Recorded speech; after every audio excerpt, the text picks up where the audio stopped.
He was born in the Great Depression of 1929 in Newark, New Jersey, the son of Italian immigrant parents.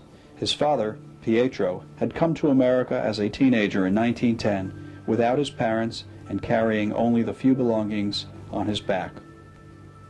His mother, Francesca, gave birth to 7 other children, and the Zangaris of Newark's North Ward set out to catch the American dream.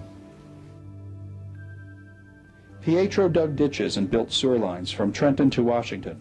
Francesca stayed back in Newark with their 8 children. Then, when Jimmy was only 10 years old, his mother died suddenly from complications giving birth. Jimmy returned home from school that day to find the coroner's ambulance and no mother. Pietro needed to feed his family and couldn't stop working. His only relative in America was an uncle who also needed to work. But Pietro had 8 children who needed a home, and so he had no choice but to place them in a Catholic orphanage. Within a few years, the eldest daughter, Teresa, was ready to take on the role of surrogate mother, and the family was once again reunited at home. Not much later, Jimmy was off to service in the Korean War and was stationed in Japan.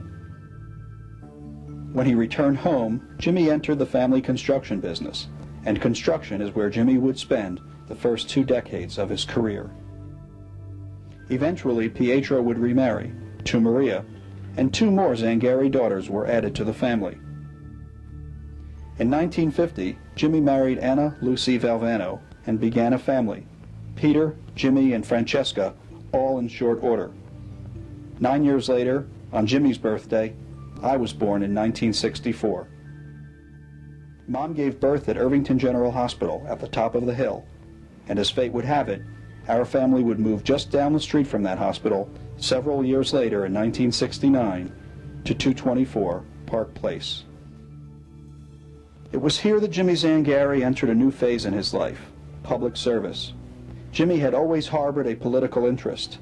In Newark, he had been a card-carrying member of the Republican County Committee, and in 1971, then Mayor Harry Stevenson appointed Jimmy to head up Irvington's South Ward Improvement Project, an experimental federal block grant program. Jimmy was a tireless businessman in his previous career, but that was no match for this challenging new position.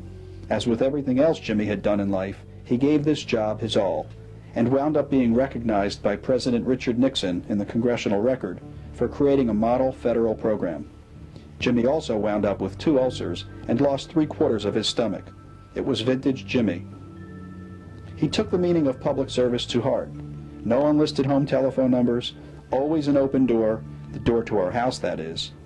I grew up at a dinner table with either a phone cord stretched across my plate as Dad took a constituent's call, or with a stranger sitting there telling Dad his troubles.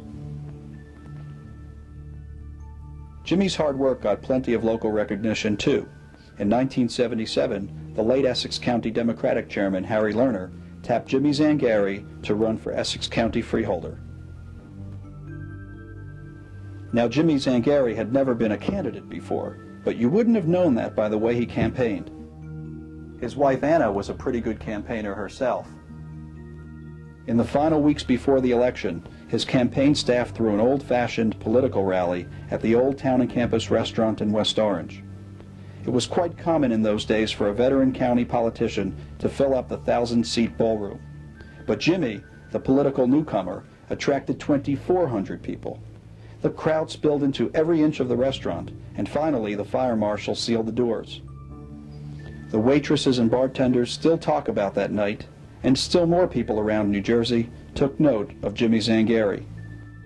The rally also gave political observers their first glimpse of Jimmy's style.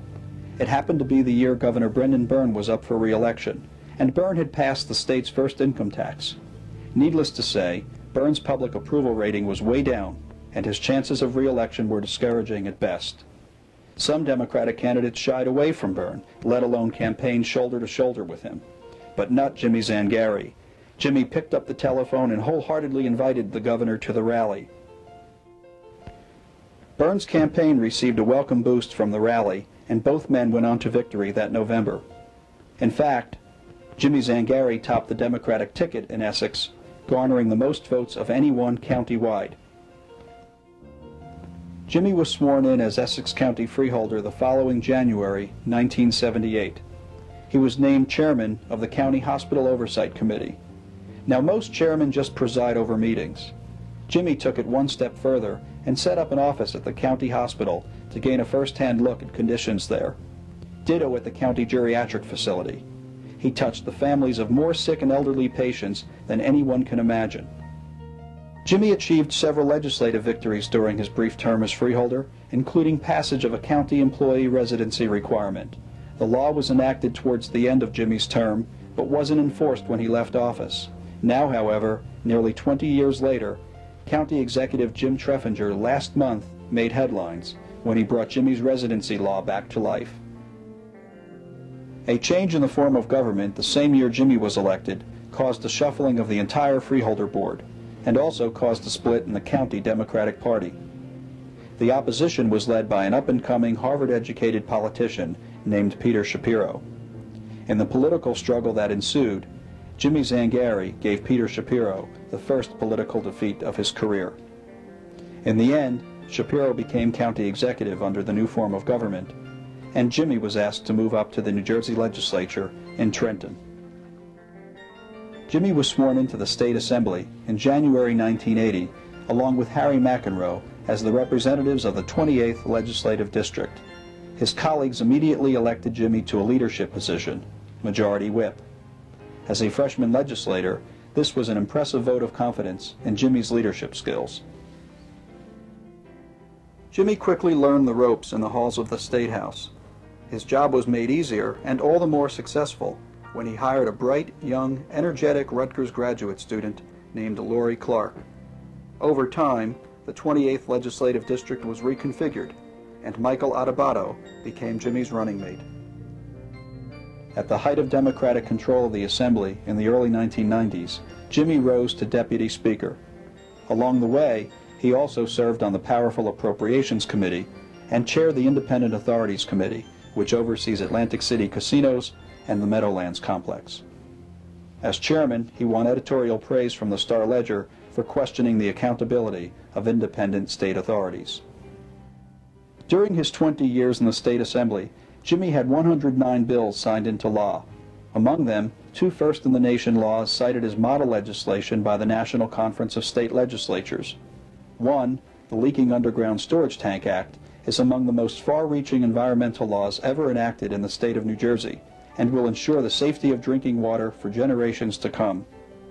The other law, the so-called Chop Shop Law, requires all major automotive parts to be serial numbered, and enables law enforcement to prosecute carjackers and black market auto part merchants.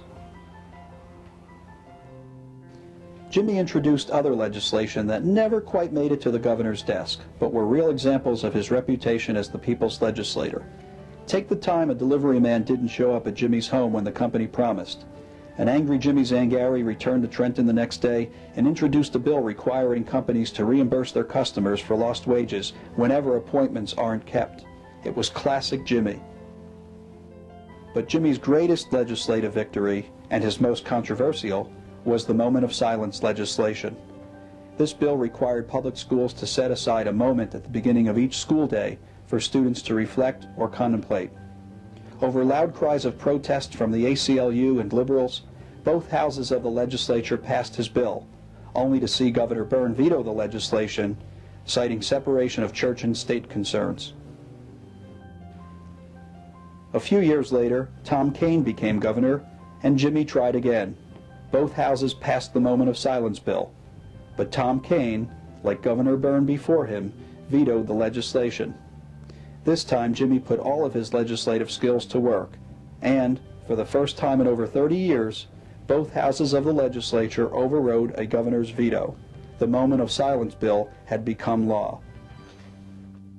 Ultimately, the moment of silence law was challenged all the way to the United States Supreme Court and was held unconstitutional on technicalities. But, as with other ideas of Jimmy's, the tide has turned, and Jimmy's moment of silence law is now on the lips of even liberal 90s Democrats. Just recently, President Bill Clinton, in a speech on family values, said the time had come for a moment of silence in American public schools.